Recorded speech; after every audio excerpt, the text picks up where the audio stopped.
ವಿದ್ಯಾರ್ಥಿಗಳೇ, ರಾಜ್ಯಶಾಸ್ತ್ರದ ಮೊದಲನೇ ಅಧ್ಯಾಯ ಮೂಲ ಪರಿಕಲ್ಪನೆಗಳು, ಬೇಸಿಕ್ ಕಾನ್ಸೆಪ್ಟ್ಸ್.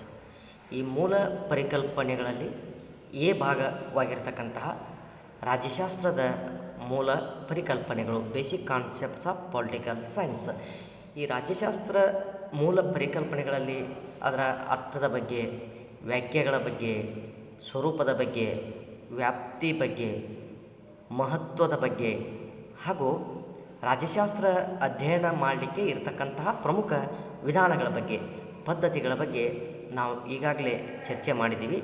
ಅಂದರೆ ಮೂಲ ಪರಿಕಲ್ಪನೆಗಳಲ್ಲಿ ಎ ಭಾಗ ನಾವು ಈಗಾಗಲೇ ಮುಗಿಸಿದ್ದೀವಿ. ಆ ಮೂಲ ಪರಿಕಲ್ಪನೆಗಳಲ್ಲಿ ಬರ್ತಕ್ಕಂತಹ ಬಿ ಭಾಗ ರಾಜಕೀಯ ಸಿದ್ಧಾಂತ, ಪೊಲಿಟಿಕಲ್ ಥಿಯರಿ. ಈ ರಾಜಕೀಯ ಸಿದ್ಧಾಂತದ ಮೂಲ ಪರಿಕಲ್ಪನೆಗಳ ಬಗ್ಗೆ ನಾವು ಇವತ್ತಿನ ಅವಧಿಯಲ್ಲಿ ಚರ್ಚೆ ಮಾಡೋಣ. ಹಾಗಾದರೆ ನಾವು ರಾಜಕೀಯ ಸಿದ್ಧಾಂತಕ್ಕೆ ಸಂಬಂಧಿಸಿದ ಹಾಗೆ ಯಾವ ಅಂಶಗಳನ್ನು ನಾವು ಅಧ್ಯಯನ ಮಾಡಬೇಕಾಗಿದೆ ಅನ್ನೋದನ್ನು ಸ್ವಲ್ಪ ಅಲ್ಲಿ ಗಮನ ಹರಿಸೋಣ. ಮೊದಲು ರಾಜಕೀಯ ಸಿದ್ಧಾಂತದ ಅರ್ಥದ ಬಗ್ಗೆ, ಅದರ ವ್ಯಾಖ್ಯೆಗಳ ಬಗ್ಗೆ, ಅದರ ಸ್ವರೂಪದ ಬಗ್ಗೆ, ಅದರ ವ್ಯಾಪ್ತಿಯ ಬಗ್ಗೆ ಮತ್ತು ರಾಜಕೀಯ ಸಿದ್ಧಾಂತದ ಮಹತ್ವ, ಈ ಎಲ್ಲ ಅಂಶಗಳನ್ನು ನಾವು ಬಿ ಭಾಗದಲ್ಲಿ ಚರ್ಚಿಸಬೇಕಾಗಿದೆ. Meaning, definitions, nature, scope and significance of political theory. ಮೊದಲಿಗೆ ನಾವು ಪೀಠಿಕೆಯಿಂದ ಪ್ರಾರಂಭ ಮಾಡೋಣ. ರಾಜಕೀಯ ಸಿದ್ಧಾಂತಕ್ಕೆ ಸಂಬಂಧಿಸಿದ ಹಾಗೆ ಕೆಲವು ಪ್ರಾರಂಭಿಕ ವಿಚಾರಗಳನ್ನು ನಾವು ನೋಡೋಣ. ರಾಜಕೀಯ ಸಿದ್ಧಾಂತ, ಪೊಲಿಟಿಕಲ್ ಥಿಯರಿ. ರಾಜ್ಯಶಾಸ್ತ್ರದ ಬಗ್ಗೆ ನಾವು ಈಗಾಗಲೇ ಸಾಕಷ್ಟು ವಿಚಾರಗಳನ್ನು ತಿಳ್ಕೊಂಡಿದ್ದೀವಿ. ರಾಜಕೀಯ ಸಿದ್ಧಾಂತ ರಾಜ್ಯಶಾಸ್ತ್ರದ ಒಂದು ಪ್ರಮುಖ ಭಾಗ. ಯಾವ ರೀತಿ ನಾವು ಸಾರ್ವಜನಿಕ ಆಡಳಿತ ಅಂತ ಹೇಳ್ತೀವಿ, ಪಾಶ್ಚಿಮಾತ್ಯ ರಾಜಕೀಯ ಚಿಂತಕರು ಅಂತ ಹೇಳ್ತೀವಿ, ಭಾರತದ ರಾಜಕೀಯ ಸಿದ್ಧಾಂತಕಾರರು ಅಂತ ಹೇಳ್ತೀವಿ, ತುಲನಾತ್ಮಕ ಸರ್ಕಾರ ಮತ್ತು ರಾಜಕೀಯ ಅಂತ ಹೇಳ್ತೀವಿ. ಇವೆಲ್ಲವುಗಳು ರಾಜ್ಯಶಾಸ್ತ್ರದ ಒಂದು ಭಾಗವಾಗಿರುವ ಹಾಗೆಯೇ ರಾಜಕೀಯ ಸಿದ್ಧಾಂತವನ್ನು ಸಹಿತ ನಾವು ಎಲ್ಲಿ ಅಧ್ಯಯನ ಮಾಡ್ತೀವಿ ಅಂದರೆ ಅದು ರಾಜ್ಯಶಾಸ್ತ್ರದ ವಿಷಯದಲ್ಲಿ ರಾಜಕೀಯ ಸಿದ್ಧಾಂತ ಕುರಿತು ನಾವು ಅಭ್ಯಸಿಸುತ್ತೇವೆ. ಹಾಗಾದರೆ ಈ ರಾಜಕೀಯ ಸಿದ್ಧಾಂತವನ್ನು ನಾವು ಚಿಂತನೆ ಅಂತಲೂ ಕರಿತೀವಿ. ಸಿದ್ಧಾಂತ ಅನ್ನೋದು ವಿಚಾರ ಮಾಡುವಂಥದ್ದು, ಸಿದ್ಧಾಂತ ಚಿಂತನೆಗೆ ಹಚ್ಚುವಂಥದ್ದು. ಹೀಗಾಗಿ ಈ ರಾಜಕೀಯ ಚಿಂತನೆ ಮೊಟ್ಟ ಮೊದಲು ಎಲ್ಲಿ ಪ್ರಾರಂಭ ಆಯಿತು ಅಂದರೆ ಗ್ರೀಕಿನಲ್ಲಿ ಪ್ರಾರಂಭ ಆಯಿತು. ವಿದ್ಯಾರ್ಥಿಗಳೇ, ಈಗಾಗಲೇ ನಾವು ರಾಜ್ಯಶಾಸ್ತ್ರ ಅಂತಕ್ಕಂಥ ಈ ವಿಷಯದ ಹುಟ್ಟು, ಇದರ ಉಗಮ ಯುರೋಪ್ ಖಂಡದ ಚಿಕ್ಕ ರಾಷ್ಟ್ರವಾಗಿರ್ತಕ್ಕಂಥ ಗ್ರೀಕ್ ರಾಷ್ಟ್ರದಲ್ಲಿ ಅನ್ನೋದನ್ನು ನಾವು ಹಲವಾರು ಅಂಶಗಳ ಮೂಲಕ ತಿಳಿದುಕೊಂಡಿದ್ದೀವಿ. ರಾಜಕೀಯ ಸಿದ್ಧಾಂತ ರಾಜ್ಯಶಾಸ್ತ್ರದ ಭಾಗವಾಗಿರೋದ್ರಿಂದ ಈ ರಾಜಕೀಯ ಚಿಂತನೆಯೂ ಸಹಿತ, ರಾಜಕೀಯ ಸಿದ್ಧಾಂತವೂ ಸಹಿತ ಮೊಟ್ಟ ಮೊದಲು ಎಲ್ಲಿ ಆರಂಭ ಆಯಿತು, ಇದ್ರ ಬಗ್ಗೆ, ಈ ರಾಜಕೀಯ ಸಿದ್ಧಾಂತದ ಅಧ್ಯಯನದ ಬಗ್ಗೆ, ರಾಜಕೀಯ ಚಿಂತನೆ ಬಗ್ಗೆ ಅಂದರೆ ಅದು ಗ್ರೀಕಿನಲ್ಲಿ ಅಂತ ಹೇಳ್ತೀವಿ. ಶತಶತಮಾನಗಳಿಂದಲೂ ಬೆಳೆದು ಬಂದಿರತಕ್ಕಂತಹ ರಾಜಕೀಯ ವಿಚಾರಗಳನ್ನು ಪರಿಶೀಲನೆ ಮಾಡುವ ಕಾರ್ಯದಲ್ಲಿ ಮಾನವನನ್ನು ಹಚ್ಚತಕ್ಕಂಥದ್ದು. ಹೇಗೆ? ನಾನು ಅದನ್ನೇ ಹೇಳಿದೆ, ಸಿದ್ಧಾಂತ ಚಿಂತನೆ ವಿಚಾರ ಮಾಡುವಂಥದ್ದು. ಪ್ರಾಚೀನ ಕಾಲದಲ್ಲಿ ಬೆಳೆದು ಬಂದಿರತಕ್ಕಂತಹ ಹಲವಾರು ರಾಜಕೀಯ ವಿಚಾರಗಳಾಗಿರ್ಬೋದು, ಆ ರಾಜಕೀಯ ವಿಚಾರಗಳನ್ನು ಪರಿಶೀಲನೆ ಮಾಡ್ತಕ್ಕಂಥದ್ದು ಯಾರು ಅಂದರೆ ಅದು ಮಾನವ ಏನು ಪರಿಶೀಲನೆ ಮಾಡಬೇಕಾಗಿದೆ, ಆ ಅವನ ಕೆಲಸದೊಳಗೆ ಈ ಚಿಂತನೆ ನೆರವಾಗ್ತೈತಿ, ಸಹಾಯ ಆಗ್ತೈತಿ, ಸಹಕಾರವನ್ನು ಒದಗಿಸ್ತೈತಿ ಅಂತ ನಾವು ಹೇಳಬೇಕಾಗಿದೆ, ನಾವು ತಿಳ್ಕೊಳ್ಬೇಕಾಗಿದೆ. ಹೇಗೆ? ಪ್ಲೇಟೋನ ಶಿಕ್ಷಣ ಪದ್ಧತಿ. ಪ್ಲೇಟೋ ಕ್ರಿಸ್ತಪೂರ್ವ 2 ಮತ್ತು 3ನೇ ಶತಮಾನದಲ್ಲಿ ಶಿಕ್ಷಣ ಪದ್ಧತಿಯ ಕುರಿತು ತನ್ನ ವಿಚಾರಗಳನ್ನು ವ್ಯಕ್ತಪಡಿಸ್ತಾನೆ. ಹಾಗಾದರೆ ಆ ಶಿಕ್ಷಣ ಪದ್ಧತಿ ಅವತ್ತು ಏನು ಪ್ಲೇಟೋ ಅವನ ವಿಚಾರಗಳನ್ನು ಏನು ವ್ಯಕ್ತಪಡಿಸಿದ್ದಾನೆ, ಇವತ್ತು ಪ್ಲೇಟೋನ ಶಿಕ್ಷಣ ಪದ್ಧತಿಯನ್ನು ಅಳವಡಿಸಿಕೊಳ್ಳಲಿಕ್ಕೆ ಸಾಧ್ಯವಿದೆಯಾ ಅನ್ನೋದನ್ನು ಚಿಂತನೆ ಮಾಡೋದು, ಅನ್ನೋದನ್ನು ವಿಚಾರ ಮಾಡ್ತಕ್ಕಂಥದ್ದು. ನಮಗೆ ವಿಚಾರ ಮಾಡಲಿಕ್ಕೆ ಹಚ್ತೈತಿಲ್ಲ ಅದು. ಪ್ಲೇಟೋ ಶಿಕ್ಷಣ ಪದ್ಧತಿ ಈ ರೀತಿ ಇದೆ, ಅವನ ಶಿಕ್ಷಣ ಅಂದರೆ ಹೀಗೆ. ಹಾಗಾದರೆ ಅದನ್ನು ನಾವು ಇವತ್ತು ಆಧುನಿಕ ಶಿಕ್ಷಣ ವ್ಯವಸ್ಥೆಯಲ್ಲಿ ಅಳವಡಿಸ್ಕೊಳ್ಬಹುದಾ? ವಿಚಾರ ಮಾಡ್ತಕ್ಕಂಥದ್ದು. ಅಳವಡಿಸ್ಕೊಂಡ್ರೆ ಏನಾಗ್ತೈತಿ ಅನ್ನೋದನ್ನು ವಿಚಾರಕ್ಕೆ ಹಚ್ತಕ್ಕಂಥದ್ದು ರಾಜಕೀಯ ಚಿಂತನೆ. ಅದಕ್ಕೆ ನಮ್ಮನ್ನು ಕೆಲಸ ಮಾಡಲಿಕ್ಕೆ ಹಚ್ತೈತಿ. ಯಾವ ಕೆಲಸ ಅಂದರೆ ಚಿಂತನೆ ಮಾಡ್ತಕ್ಕಂಥ ಕೆಲಸ, ಪರಿಶೀಲನೆ ಮಾಡ್ತಕ್ಕಂಥದ್ದು, ವಿಷಯವನ್ನು ಪರಿಶೀಲನೆ ಮಾಡ್ತಕ್ಕಂಥದ್ದು. ಪ್ರಾಚೀನ ಕಾಲದಲ್ಲಿ ಇರ್ತಕ್ಕಂಥದ್ದು, ಮಧ್ಯಕಾಲದಲ್ಲಿ ಇರ್ತಕ್ಕಂಥದ್ದು, ಆಧುನಿಕ ಕಾಲದಲ್ಲಿ ಇರ್ತಕ್ಕಂಥದ್ದು, ಬೇರೆ ಬೇರೆ ವಿಚಾರಗಳನ್ನು ಪರಿಶೀಲನೆ ಮಾಡ್ತಕ್ಕಂಥ ಒಂದು ಪದ್ಧತಿ ಅಲ್ಲಿ ಸಿದ್ಧಾಂತ ಮಾಡ್ತೈತಿ. ಅದಕ್ಕೆ ರಾಜಕೀಯ ಸಿದ್ಧಾಂತ ರಾಜ್ಯದಷ್ಟೇ ಪ್ರಾಚೀನವಾದುದು. ಇದಕ್ಕೆ ಎಷ್ಟು ಪ್ರಾಚೀನತೆ ಇದೆ ರಾಜಕೀಯ ಸಿದ್ಧಾಂತಕ್ಕೆ ಅಂದರೆ, ರಾಜ್ಯ ಯಾವಾಗ ಉಗಮ ಆಯ್ತಲ್ಲ ಆವಾಗನ ರಾಜಕೀಯ ಸಿದ್ಧಾಂತ ಉಗಮ ಆಯಿತು, ರಾಜಕೀಯ ಚಿಂತನೆ ಪ್ರಾರಂಭ ಆಯಿತು. ಹೀಗಾಗಿ ನಾವು ರಾಜಕೀಯ ಸಿದ್ಧಾಂತ ರಾಜ್ಯದಷ್ಟೇ ಹಳೆಯದು ಅಂತ ಹೇಳ್ತೀವಿ. ವಿಷಯದ ಸಿದ್ಧಾಂತದ ಅಧ್ಯಯನ ಮತ್ತು ಸಂಶೋಧನೆ ನಿರಂತರವಾಗಿ ಮುಂದುವರೆದಾಗಲೇ ವಿಷಯವು ಬೆಳೆಯುತ್ತದೆ. ಯಾವುದೇ ವಿಷಯ ಆಗಿರಲಿ, ನಮ್ಮದು ರಾಜ್ಯಶಾಸ್ತ್ರ ಅಷ್ಟೇ ಅಲ್ಲ, ನೀವು ಸೋಷಿಯಾಲಜಿ ತೊಗೊಳ್ರಿ, ಸಮಾಜಶಾಸ್ತ್ರ ತೊಗೊಳ್ರಿ, ಹಿಸ್ಟ್ರಿ ತೊಗೊಳ್ರಿ, ಇತಿಹಾಸ, ಎಕನಾಮಿಕ್ಸ್, ಅರ್ಥಶಾಸ್ತ್ರ, ಬೇರೆ ಬೇರೆ ವಿಷಯಗಳು ಏನಿದಾವೆ ಆ ವಿಷಯಗಳ ಸಿದ್ಧಾಂತದ ಅಧ್ಯಯನ ಮತ್ತು ಸಂಶೋಧನೆ ಮುಂದುವರಿತಾ ಹೋಗಬೇಕು. ಮುಂದುವರಿತಾ ಹೋದರೆ ಮಾತ್ರ ಆ ವಿಷಯವು ಅಭಿವೃದ್ಧಿಯನ್ನು ಹೊಂದಲಿಕ್ಕೆ ಸಾಧ್ಯ ಆಗ್ತತಿ, ಆ ವಿಷಯವು ಬೆಳವಣಿಗೆಯನ್ನು ಹೊಂದಲಿಕ್ಕೆ ಸಾಧ್ಯ ಆಗ್ತತಿ. ಅಭಿವೃದ್ಧಿ, ಬೆಳವಣಿಗೆ, ಸಂಶೋಧನೆ ಇದನ್ನು ಮಾಡ್ತಕ್ಕಂಥದ್ದು ಯಾವುದು ಅಂದರೆ ರಾಜಕೀಯ ಸಿದ್ಧಾಂತ ಅಂತ ಹೇಳ್ತೀವಿ. ರಾಜಕೀಯ ಸಿದ್ಧಾಂತ ವಾಸ್ತವಾಂಶಗಳನ್ನು ಉತ್ಪಾದಿಸಿ ಅವುಗಳನ್ನು ಹೊರಚೆಲ್ಲುತ್ತದೆ. ಅಂದರೆ ಇಲ್ಲಿ ಊಹೆ, ಕಲ್ಪನೆ, ಗ್ರಹಿಕೆ ಅಂತಕ್ಕಂಥದ್ದಿಲ್ಲ. ರಾಜಕೀಯ ಸಿದ್ಧಾಂತ ಯಾವಾಗಲೂ ನೈಜವಾಗಿ ಅಧ್ಯಯನ ಮಾಡಲಿಕ್ಕೆ ಹಚ್ಚತಕ್ಕಂಥದ್ದು. ಯಾಕಂದ್ರೆ ಸಂಶೋಧನೆ ಮಾಡ್ತಕ್ಕಂಥದ್ದು, ಸಂಶೋಧನೆ ಅಂತಕ್ಕಂಥದ್ದು ವಾಸ್ತವಿಕತೆಯನ್ನು ಒಳಗೊಂಡಿರ್ತಕ್ಕಂಥದ್ದು. ಇಲ್ಲಿ ಊಹೆಯನ್ನು ಮಾಡಲಿಕ್ಕೆ ಸಾಧ್ಯವಿಲ್ಲ. ಯಾವುದೇ ಒಂದು ಅಂಶವನ್ನು ಒಪ್ಕೊಳ್ಬೇಕಾಗಿತ್ತಂದ್ರೆ ಆ ಅಂಶದ ಬಗ್ಗೆ ಸಮಗ್ರವಾಗಿ ಸಂಶೋಧನೆ ನಡಿಬೇಕಾಗ್ತದೆ. ಸಂಶೋಧನೆಯಿಂದ ಬಂದಿರತಕ್ಕಂತಹ ರಿಸಲ್ಟನ್ನು, ವಾಸ್ತವಾಂಶವನ್ನು ನಾವು ತಿಳ್ಕೊಳ್ಳಿಕ್ಕೆ ಆವಾಗ ಸಾಧ್ಯ ಆಗ್ತೈತಿ. ಶತಶತಮಾನಗಳಿಂದಲೂ ಬೆಳೆದು ಬಂದಿರತಕ್ಕಂತಹ ರಾಜಕೀಯ ವಿಚಾರಗಳ ಪರಿಶೀಲನೆ ಮಾನವನಿಗೆ ಅವನ ಈ ಕಾರ್ಯದಲ್ಲಿ ನೆರವಾಗಬಲ್ಲದು ಅನ್ನೋದನ್ನು ನಾವು ಈಗಾಗಲೇ ತಿಳಿದುಕೊಂಡಿದ್ದೀವಿ. ಮಾನವ ಸ್ವಭಾವತಃ ಸಂಘಜೀವಿಯಾಗಿರ್ತಕ್ಕಂತಹ ಮಾನವ ಕೆಲವು ದಿನಗಳಾದ ಮೇಲೆ, ಕೆಲವು ವರ್ಷಗಳು ಗತಿಸಿದ ಮೇಲೆ ಸಮಾಜವನ್ನು ಸ್ಥಾಪನೆ ಮಾಡಿಕೊಂಡ. ಸಮಾಜ ಸ್ಥಾಪನೆ ಆದ ಮೇಲೆ ರಾಜ್ಯ ಅಂತಕ್ಕಂಥ ಒಂದು ಸಂಸ್ಥೆ ಅಸ್ತಿತ್ವಕ್ಕೆ ಬಂತು. ಯಾವಾಗ ರಾಜ್ಯ ಅಂತಕ್ಕಂಥ ಸಂಸ್ಥೆ ಅಸ್ತಿತ್ವಕ್ಕೆ ಬಂತೋ ಆವಾಗ ರಾಜ್ಯಶಾಸ್ತ್ರ ಅನ್ನುವ ವಿಷಯ ಬೆಳಕಿಗೆ ಬಂತು, ಅಸ್ತಿತ್ವಕ್ಕೆ ಬಂತು ಅಂತ ನಾವು ಹೇಳ್ತೀವಿ. ಹಾಗಾದರೆ ರಾಜ್ಯಶಾಸ್ತ್ರ ಅನ್ನೋದು ಹೇಗೆ ಅಸ್ತಿತ್ವಕ್ಕೆ ಬಂತು ಅನ್ನೋದನ್ನು ನಾವು ತಿಳ್ಕೊಳ್ಬೇಕಾಗಿತ್ತು ಅಂದರೆ ರಾಜಕೀಯ ಸಿದ್ಧಾಂತದ ಅಧ್ಯಯನ ಮಾಡಲೇಬೇಕಾಗ್ತತಿ. ಎಲ್ಲಿ ಹೋಗಬೇಕು ಅಂದರೆ ಮಾನವ ಸ್ವಭಾವತಃ ಸಂಘಜೀವಿ, ಮಾನವ ಸಾಮಾಜಿಕ ಜೀವಿ, ಮಾನವ ರಾಜಕೀಯ ಜೀವಿ ಅನ್ನೋದನ್ನು ನಾವು ತಿಳ್ಕೊಂಡಾಗ ಅಲ್ಲೇ ರಾಜ್ಯಶಾಸ್ತ್ರ ಅನ್ನೋ ವಿಷಯ ಹೇಗೆ ಅಸ್ತಿತ್ವಕ್ಕೆ ಬಂತು ಅನ್ನೋದು ತಿಳಿದು ಬರ್ತೈತೆ. ಮಾನವ ಸಮಾಜ ಜೀವಿಯಾಗಿರ್ತಕ್ಕಂಥ ಮಾನವ ವಿಚಾರ ಮಾಡ್ತಾನೆ. ಯಾವಾಗಲೂ ನಾವು ಸಮಾಜದಲ್ಲಿನ ಬದುಕ್ತಾ ಇದ್ದೀವಿ. ಸಮಾಜದಲ್ಲಿ ಬದುಕೋದು ಅಂದರೆ ಬರೀ ಬದುಕೋದಲ್ಲ, ನಮ್ಮನ್ನು ವಿಚಾರಕ್ಕೆ ಹಚ್ತತಿ. ಯಾವ್ದು ವಿಚಾರಕ್ಕೆ ಹಚ್ತತಿ ಅಂದ್ರೆ ಸಮಾಜ ವಿಚಾರಕ್ಕೆ ಹಚ್ತತಿ. ಯಾಕೆ ಅಂದರೆ ಸಮಾಜದೊಳಗೆ ನಾವು ಏನು ಬದುಕ್ತಾ ಇದ್ದೀವಿ, ಇಲ್ಲಿ ಕಲಹ ಇದೆ, ದ್ವೇಷ ಇದೆ, ಘರ್ಷಣೆ ಇದೆ, ಶಾಂತಿ ಇದೆ, ಇವೆಲ್ಲವುಗಳು ಇದ್ದಾವೆ. ಮಾನವ ಸ್ವಭಾವತಃ ಶಾಂತ ಜೀವಿ, ಹಾಗೆಯೇ ಮಾನವ ಕಲಹಪ್ರಿಯನೂ ಆಗಿದ್ದಾನೆ ಅನ್ನೋದನ್ನು ನಾವು ಅರಿತುಕೊಂಡಿದ್ದೀವಿ. ನಮಗೆ ಗುರುತು, ನಾವು ಸಮಾಜದಲ್ಲಿ ಬದುಕ್ತಾ ಇದ್ದೀವಿ, ನಮ್ಮ ಜೀವನ ಯಾವ ರೀತಿಯಾಗಿದೆ. ಕೇವಲ ಶಾಂತ ಸ್ವಭಾವ ಮಾನವನಲ್ಲಿ ಇದ್ದರೆ ನಡೆಯುತ್ತದೆಯಾ? ಇಲ್ಲ, ಖಂಡಿತವಾಗಿ ಅಲ್ಲಿ ಕಲಹ ಇದೆ, ಅಲ್ಲಿ ಘರ್ಷಣೆ ಇದೆ, ಇವೆಲ್ಲವುಗಳು ಇದ್ದಾವೆ. ಅವೆಲ್ಲವುಗಳು ಅದಾವ ಅಂತ ತಿಳ್ಕೊಂಡು ಶಾಂತ ಆ ಒಂದು ವ್ಯವಸ್ಥೆಗೆ ಒಂದು ಅರ್ಥ ಬರ್ತೈತಿ, ಪ್ರಾಮುಖ್ಯತೆ ಬರ್ತೈತಿ ಅನ್ನೋದು ನಾವು ಅಲ್ಲಿ ಅರಿತುಕೊಳ್ತೀವಿ. ಮಾನವ ಸಮಾಜ ಜೀವಿ ಅಂತ ಹೇಳ್ತೀವಿ. ಅವನು ವಿಚಾರ ಮಾಡಲಿಕ್ಕೆ ಹಚ್ತೈತಿ. ಶಾಂತಿ, ಸುವ್ಯವಸ್ಥೆ, ಆಸ್ತಿಪಾಸ್ತಿಗಳ ರಕ್ಷಣೆ ಹೇಗೆ, ನಾವು ಸಮಾಜದೊಳಗೆ ಬದುಕ್ತಾ ಇದ್ದೀವಿ, ನಮಗೆ ಆಸ್ತಿ ಇದೆ, ನಮ್ಮ ಜೀವವನ್ನು ರಕ್ಷಣೆ ಮಾಡಬೇಕಲ್ಲ. ಹಾಗಾದರೆ ಇದು ಹೇಗೆ ಅನ್ನೋದು ನಮ್ಮನ್ನು ವಿಚಾರಕ್ಕೆ ಹಚ್ತೈತಿ. ಆವಾಗ ರಾಜಕೀಯ ಚಿಂತನೆ ಆರಂಭ ಆಗ್ತೈತಿ ಅನ್ನೋದನ್ನು ನಾವು ಎಲ್ಲ ವಿಷಯಗಳ ಮೂಲಕ ಅಲ್ಲಿ ತಿಳ್ಕೊಳ್ಬಹುದು. ಇಷ್ಟು ರಾಜಕೀಯ ಸಿದ್ಧಾಂತದ ಪ್ರಾರಂಭಿಕ ಅಂಶಗಳಿವು. ನೇರವಾಗಿ ನಾವು ರಾಜಕೀಯ ಸಿದ್ಧಾಂತದ ಅರ್ಥಕ್ಕೆ ಬಂದುಬಿಡೋಣ. ಹಾಗಾದರೆ ರಾಜಕೀಯ ಸಿದ್ಧಾಂತ ಅಂದರೆ ಏನು? ಅರ್ಥ, ಮೀನಿಂಗ್ ಆಫ್ ಪೊಲಿಟಿಕಲ್ ಥಿಯರಿ.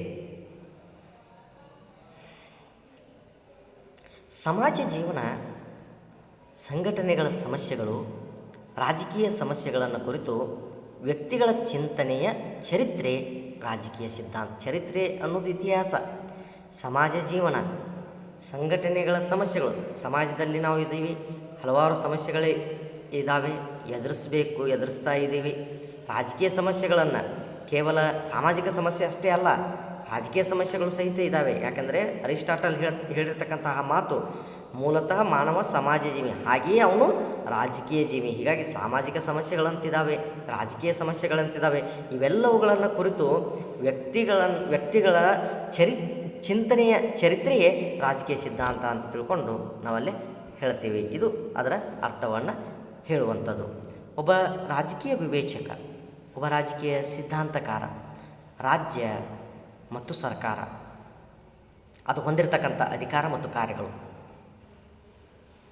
ಇವುಗಳ ಕುರಿತು ವ್ಯಕ್ತಪಡಿಸಿರ್ತಕ್ಕಂಥ ವಿಚಾರಗಳನ್ನು ರಾಜಕೀಯ ಸಿದ್ಧಾಂತ ಅಂತ ಕರಿತೀವಿ. ಒಬ್ಬ ರಾಜಕೀಯ ಸಿದ್ಧಾಂತಕಾರ ರಾಜ್ಯದ ಬಗ್ಗೆ ಹೇಳ್ತಾನೆ, ಸರ್ಕಾರದ ಬಗ್ಗೆ ಹೇಳ್ತಾನೆ, ಅವು ಹೊಂದಿರತಕ್ಕಂತಹ ಸರ್ಕಾರ ಚಲಾಯಿಸ್ತಕ್ಕಂಥ ಅಧಿಕಾರ ಮತ್ತು ಕಾರ್ಯಗಳನ್ನು ಕುರಿತು ತನ್ನ ವಿಚಾರಗಳನ್ನು ವ್ಯಕ್ತಪಡಿಸ್ತಾನಲ್ಲ, ಆ ವ್ಯಕ್ತಪಡಿಸ್ತಕ್ಕಂಥ ವಿಚಾರಕ್ಕೆ ರಾಜಕೀಯ ಸಿದ್ಧಾಂತ ಅಂತ ಕರಿತೀವಿ. ಹೇಗೆ ನಾವು ಭಾಳಷ್ಟು ಉದಾಹರಣೆಗಳನ್ನು ನೋಡ್ಬೋದು. ಪ್ಲೇಟೋ ಬರೆದಿರ್ತಕ್ಕಂತಹ ಆ ರಿಪಬ್ಲಿಕ್ ಗ್ರಂಥದಲ್ಲಿ ಪ್ಲೇಟೋ ನ್ಯಾಯ ಅನ್ನೋದ್ರ ಬಗ್ಗೆ ತನ್ನದೇ ಆದಂಥ ಹಲವಾರು ವಿಚಾರಗಳನ್ನು ವ್ಯಕ್ತಪಡಿಸಿದ್ದಾನೆ. ಶಿಕ್ಷಣದ ಬಗ್ಗೆ ವ್ಯಕ್ತಪಡಿಸ್ತಾನೆ, ಸಮತಾವಾದದ ಬಗ್ಗೆ ವ್ಯಕ್ತಪಡಿಸ್ತಾನೆ. ತತ್ವಜ್ಞಾನಿ ಅರಸು, ಫಿಲಾಸಫರ್ ಕಿಂಗ್, ಆ ವಿಚಾರ ಕುರಿತು ಪ್ಲೇಟೋ ತಾನು ಬರೆದಿರ್ತಕ್ಕಂಥ ರಿಪಬ್ಲಿಕ್ ಗ್ರಂಥದಲ್ಲಿ ಆ ಎಲ್ಲ ವಿಚಾರಗಳನ್ನು ವ್ಯಕ್ತಪಡಿಸ್ತಾನೆ. ಆ ವಿಚಾರಗಳನ್ನು ನಾವು ಅಧ್ಯಯನ ಮಾಡ್ತೀವಿ. ಆ ವಿಚಾರಗಳನ್ನು ಅಧ್ಯಯನ ಮಾಡೋದಷ್ಟೇ ಅಲ್ಲ, ನಾವು ವಿಚಾರ ಮಾಡ್ತೀವಿ, ನಮ್ಮನ್ನು ವಿಚಾರಕ್ಕೆ ಹಚ್ತೈತಿ. ತತ್ವಜ್ಞಾನಿ ಅರಸು ಇತಿಹಾಸದಲ್ಲಿ ಯಾರಾದರೂ ಇದ್ರಾ? ಅರಸ ತತ್ವಜ್ಞಾನಿ ಆಗಿರಬೇಕು ಅಂತ ಹೇಳ್ತಾನೆ ಪ್ಲೇಟೋ. ಅರಸ ಇರಬೇಕು, ಆದರೆ ಅರಸ ತತ್ವಜ್ಞಾನಿ ಆಗಿರಬೇಕು, ಒಬ್ಬ ಉದ್ದಾಮ ಪಾಂಡಿತ್ಯವನ್ನು ಹೊಂದಿರತಕ್ಕಂಥವನಾಗಿರಬೇಕು ಅನ್ನೋ ಮಾತನ್ನು ಅಲ್ಲಿ ಪ್ಲೇಟೋ ಹೇಳ್ತಾನೆ. ಇದು ನಮ್ಮನ್ನು ವಿಚಾರಕ್ಕೆ ಹಚ್ತಕ್ಕಂಥದ್ದು. ಹಾಗೆಯೇ ಇನ್ನೊಬ್ಬ ಪ್ರಮುಖ ರಾಜಕೀಯ ಸಿದ್ಧಾಂತಕಾರ ಜೆ ರೂಸೋನ ಸಾಮಾಜಿಕ ಒಪ್ಪಂದ ಸಿದ್ಧಾಂತ. ಈ ಸಾಮಾಜಿಕ ಒಪ್ಪಂದ ಸಿದ್ಧಾಂತದ ಮೂಲಕ ರಾಜ್ಯ ಹೇಗೆ ಅಸ್ತಿತ್ವಕ್ಕೆ ಬಂತು ಅನ್ನೋದು ರೂಸೋ ಸಾಮಾಜಿಕ ಒಪ್ಪಂದ ಸಿದ್ಧಾಂತದ ಮೂಲಕ ತನ್ನ ವಿಚಾರವನ್ನು ವ್ಯಕ್ತಪಡಿಸಿದ್ದಾನೆ. ಅದೇ ರೀತಿ ಥಾಮಸ್ ಹಾಬ್ಸ್ ಬರೆದಿರ್ತಕ್ಕಂಥ ಗ್ರಂಥ ಲೇವಿಯಾತನ್. ಈ ಲೇವಿಯಾತನ್ ಗ್ರಂಥದಲ್ಲಿ ಥಾಮಸ್ ಹಾಬ್ಸ್ ಸಾಮಾಜಿಕ ಒಪ್ಪಂದದ ಕುರಿತು ತನ್ನ ವಿಚಾರಗಳನ್ನು ವ್ಯಕ್ತಪಡಿಸೋದಷ್ಟೇ ಅಲ್ಲ, ಸಮಾಜ ಹೇಗಿತ್ತು, ಮಾನವನ ಸ್ವಭಾವ ಹೇಗಿತ್ತು, ರಾಜ್ಯ ಹೇಗೆ ಅಸ್ತಿತ್ವಕ್ಕೆ ಬಂತು, ಇವೆಲ್ಲ ವಿಚಾರಗಳನ್ನು ಹಾಬ್ಸ್ ತಾನು ಬರೆದಿರ್ತಕ್ಕಂಥ ಲೇವಿಯಾತನ್ ಗ್ರಂಥದಲ್ಲಿ ಸ್ಪಷ್ಟಪಡಿಸ್ತಾರೆ. ಅದೇ ರೀತಿ ಕಾರ್ಲ್ ಮಾರ್ಕ್ಸ್ ಬರೆದಿರ್ತಕ್ಕಂಥ ಕಮ್ಯುನಿಸ್ಟ್ ಗ್ರಂಥ ಎಲ್ಲ ವಿಚಾರಗಳನ್ನು, ಸಮತಾವಾದದ ಕುರಿತು ಕಾರ್ಲ್ ಮಾರ್ಕ್ಸ್ ತನ್ನದೇ ಆದಂಥ ಹಲವಾರು ವಿಚಾರಗಳನ್ನು ಅಲ್ಲಿ ವ್ಯಕ್ತಪಡಿಸ್ತಾನೆ. ಜರ್ಮನಿಯಲ್ಲಿ ಕ್ರಾಂತಿ ಹೇಗೆ ನಡೀತಿ, ಆ ಕ್ರಾಂತಿಯ ಮೂಲಕ ಒಂದು ಹೊಸ ಸರ್ಕಾರ ಪದ್ಧತಿ, ಕಾರ್ಮಿಕರ ಸರ್ಕಾರ ಅಂತ ಹೇಳ್ತಾನೆ, ಆ ಕಾರ್ಮಿಕರ ಸರ್ಕಾರ ಪದ್ಧತಿ ಹೇಗೆ ಅಸ್ತಿತ್ವಕ್ಕೆ ಬಂತು, ಇವೆಲ್ಲ ವಿಚಾರಗಳನ್ನು ನಾವೇನು ಮಾಡ್ತೀವಲ್ಲ, ನಾವೇನು ಅಧ್ಯಯನ ಮಾಡ್ತೀವಲ್ಲ, ಇದು ನಮ್ಮನ್ನು ರಾಜಕೀಯದ ಕುರಿತು ಚಿಂತನೆ ಮಾಡಲಿಕ್ಕೆ ಹಸ್ತಕ್ಕಂಥದ್ದು. ಇಂಗ್ಲೀಷಿನ ಥಿಯರಿ ಅನ್ನುವ ಪದ THEORY, ಈ ಥಿಯರಿ ಅನ್ನುವ ಪದ ಗ್ರೀಕ್ ಪದವಾಗಿರ್ತಕ್ಕಂತಹ ಥಿಯರಿಯಾ THEORIA ಅನ್ನುವ ಪದದಿಂದ ಉತ್ಪತ್ತಿಯಾಗಿದೆ. ನೋಡಿ, ಥಿಯರಿ ಅನ್ನುವ ಇಂಗ್ಲೀಷ್ ಪದ ಗ್ರೀಕ್ ಪದವಾಗಿರ್ತಕ್ಕಂತಹ ಥಿಯರಿಯಾ ಅನ್ನುವ ಪದದಿಂದ ಉತ್ಪತ್ತಿಯಾಗಿದೆ. ಥಿಯರಿಯಾ ಅಂದರೆ ಚಿಂತನೆ, ಗ್ರಹಿಕೆ, ವಿಚಾರ ಸರಣಿ, ಊಹೆ ಅನ್ನುವ ಬೇರೆ ಬೇರೆ ಅರ್ಥವನ್ನು ಕೊಡ್ತೈತಿ. ನಾವು ಚಿಂತನೆ, ಈ ಹಲವಾರು ರಾಜಕೀಯ ಸಿದ್ಧಾಂತಕಾರರ ವಿಚಾರಗಳ ಬಗ್ಗೆ ನಾವು ನೋಡಿದ್ವಿ ಈಗಾಗಲೇ. ಅಲ್ಲಿ ಚಿಂತನೆ ಐತಿ, ಅಲ್ಲಿ ಗ್ರಹಿಕೆ ಐತಿ, ಅಲ್ಲಿ ವಿಚಾರ ಇದೆ, ವಿಚಾರ ಸರಣಿ ಇದೆ, ಅಲ್ಲಿ ಊಹೆ ಅಂತಕ್ಕಂಥದ್ದಿದೆ. ಈ ಆಧಾರದ ಮೇಲಿಂದ ರಾಜಕೀಯ ಕುರಿತು ಸುವ್ಯವಸ್ಥಿತವಾಗಿ ಯೋಚಿಸುವುದೇ ರಾಜಕೀಯ ಸಿದ್ಧಾಂತ ಅಂತ ಹೇಳ್ಬೋದು. ರಾಜಕೀಯ ಸಿದ್ಧಾಂತ ನೈಜ ಘಟನೆಗಳನ್ನು ಮತ್ತು ಮೌಲ್ಯಗಳನ್ನು ಯಾವಾಗಲೂ ಒಳಗೊಂಡಿರುತ್ತದೆ. ಇನ್ನು ಹಲವಾರು ರಾಜಕೀಯ ಸಿದ್ಧಾಂತಕಾರರು ರಾಜಕೀಯ ಸಿದ್ಧಾಂತ ಕುರಿತು ತಮ್ಮದೇ ಆದಂತಹ ವ್ಯಾಖ್ಯೆಗಳನ್ನು ಕೊಟ್ಟಿದ್ದಾರೆ. ಅಧ್ಯಯನದ ದೃಷ್ಟಿಯಿಂದ ನಾವು 2 ವ್ಯಾಖ್ಯೆಗಳನ್ನು ನೋಡೋಣ. ರಾಜಕೀಯ ಸಿದ್ಧಾಂತ ಕುರಿತು ಒಂದು ಸರ್ವಸಮ್ಮತವಾದಂತಹ ವ್ಯಾಖ್ಯೆ ಕೊಡಲು ಸಾಧ್ಯವಿಲ್ಲ. ಏಕೆಂದರೆ ಈ ರಾಜಕೀಯ ಸಿದ್ಧಾಂತದಲ್ಲಿ ಯಾವುದಾದ್ರೂ ಒಂದು ವಿಷಯ ಮಾತ್ರ ಸೇರ್ಪಡೆ ಆಗಿದೆಯೇನು, ಯಾವುದಾದ್ರೂ ಒಂದು ವಿಷಯವನ್ನು ಕುರಿತು ಮಾತ್ರ ಇದು ಚರ್ಚೆ ಮಾಡ್ತೈತೇನು, ಹೇಳ್ತೈತೇನು ಅಂದರೆ ಅದು ತಪ್ಪಾದೀತು.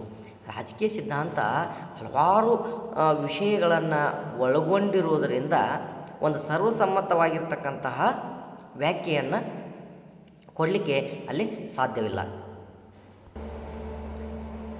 ಅದರಲ್ಲಿ ಪ್ರಮುಖ ರಾಜಕೀಯ ಲೇಖಕ ಸಿದ್ಧಾಂತಕಾರ ಮಾರ್ಗಿಯಂತೋ ಅವರು ರಾಜಕೀಯ ಸಿದ್ಧಾಂತ ಕುರಿತು ಈ ರೀತಿ ಹೇಳಿಕೆಯನ್ನು ಕೊಡ್ತಾರೆ.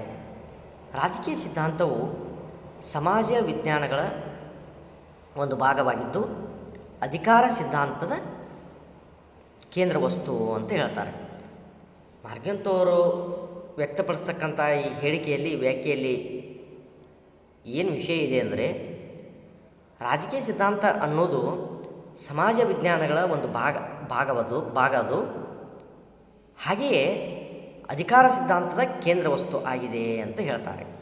ಇನ್ನೊಬ್ಬ ಪ್ರಮುಖ ರಾಜಕೀಯ ಚಿಂತಕ ಮಿಹಿನ್ ಅವರು ತಮ್ಮ ಅಭಿಪ್ರಾಯವನ್ನು ಈ ರೀತಿ ವ್ಯಕ್ತಪಡಿಸ್ತಾರೆ. ರಾಜಕೀಯ ಸಿದ್ಧಾಂತ ಸುಸಂಘಟಿತ ಶಾಸ್ತ್ರ, ಬದಲಾವಣೆ ಸೂಚಿಸುವುದು, ವ್ಯವಸ್ಥೆ ಫಲಪ್ರದವಾಗಿ ಕಾರ್ಯ ಮಾಡಲು ಮಿಹಿನ್ ಅವ್ರು ನೋಡ್ರಿ, ರಾಜಕೀಯ ವಿವೇಚನೆಯ ಫಲಶ್ರುತಿಯೇ ರಾಜಕೀಯ ಸಿದ್ಧಾಂತ.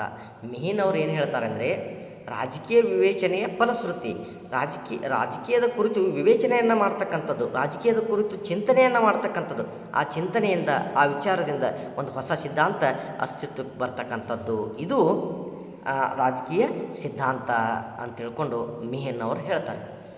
ಇಷ್ಟು ರಾಜಕೀಯ ಸಿದ್ಧಾಂತದ ಕುರಿತು ವ್ಯಕ್ತಪಡಿಸಿರ್ತಕ್ಕಂತಹ ವ್ಯಾಖ್ಯಾನಕಾರರ ಪ್ರಮುಖ ವಿಚಾರಗಳಿವು. ನಾವು ನೇರವಾಗಿ ರಾಜಕೀಯ ಸಿದ್ಧಾಂತದ ಸ್ವರೂಪಕ್ಕೆ ಹೋಗಿಬಿಡೋಣ. Nature of political theory. ಈಗಾಗಲೇ ನಾವು ರಾಜ್ಯಶಾಸ್ತ್ರದ ಸ್ವರೂಪದ ಬಗ್ಗೆ ಈ ಮೊದಲು ಅಧ್ಯಯನ ಮಾಡಿದ್ದೀವಿ. ಸ್ವರೂಪ ಅಂದರೆ, ನೇಚರ್ ಅಂದರೆ ಅದು ಏನನ್ನು ಒಳಗೊಂಡೈತಿ ಅಂತ ಅರ್ಥ. ರಾಜಕೀಯ ಸಿದ್ಧಾಂತ ಏನನ್ನು ಒಳಗೊಂಡೈತಿ, ಏನು ಅನ್ನೋದನ್ನು ತಿಳಿಸ್ಕೊಡ್ತಕ್ಕಂಥದ್ದು ಸ್ವರೂಪ ಅಂತ ಹೇಳ್ತೀವಿ. ಆ ಸ್ವರೂಪವನ್ನು ಅಧ್ಯಯನ ಮಾಡೋದ್ರ ಮೂಲಕ ರಾಜಕೀಯ ಸಿದ್ಧಾಂತದಲ್ಲಿ ಏನು ಇದೆ ಅಂತ ತಿಳ್ಕೊಂಡು ನಾವು ತಿಳ್ಕೊಳ್ಳಿಕ್ಕೆ ಸಾಧ್ಯ ಇದೆ. ರಾಜಕೀಯ ಸಿದ್ಧಾಂತ ಒಂದು ಸುಸಂಘಟಿತ ಶಾಸ್ತ್ರ. ಮತ್ತು ಸುಸಂಘಟಿತ ಶಾಸ್ತ್ರ ಅಂದರೆ ಇದು ಬದಲಾವಣೆಯನ್ನು ಸೂಚಿಸ್ತಕ್ಕಂಥದ್ದು, ವ್ಯವಸ್ಥೆ ಫಲಪ್ರದವಾಗಿ ಕಾರ್ಯ ಮಾಡಲು ಸೂತ್ರವನ್ನು ರೂಪಿಸ್ತಕ್ಕಂಥ ಕೆಲಸವನ್ನು ರಾಜಕೀಯ ಸಿದ್ಧಾಂತ ಮಾಡುತ್ತದೆ. ರಾಜಕೀಯ ಸಿದ್ಧಾಂತವು ನಿಂತ ನೀರಲ್ಲ. ರಾಜಕೀಯ ಸಿದ್ಧಾಂತವು ಯಾವಾಗಲೂ ಬದಲಾವಣೆಯನ್ನು ಸೂಚಿಸ್ತಕ್ಕಂಥದ್ದು.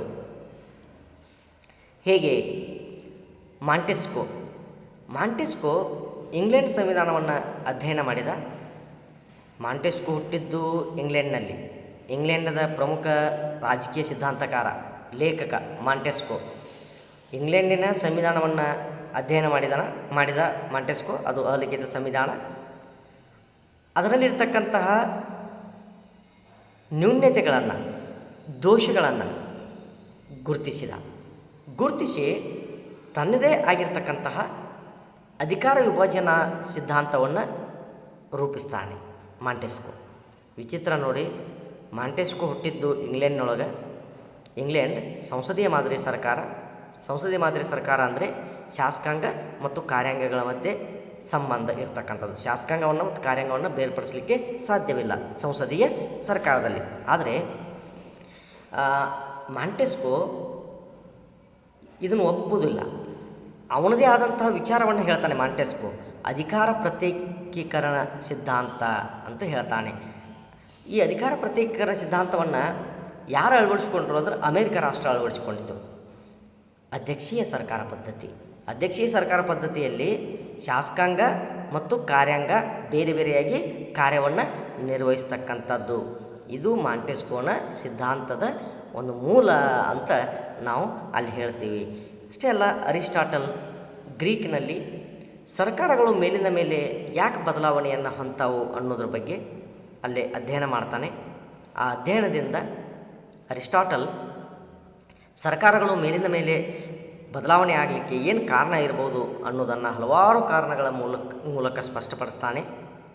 ಬರೀ ಕಾರಣಗಳನ್ನು ಅಷ್ಟೇ ಹೇಳುವುದಿಲ್ಲ ಅರಿಸ್ಟಾಟಲ್, ಅದಕ್ಕೆ ಪರಿಹಾರವನ್ನು ಸಹಿತ ಸೂಚಿಸ್ತಾನೆ.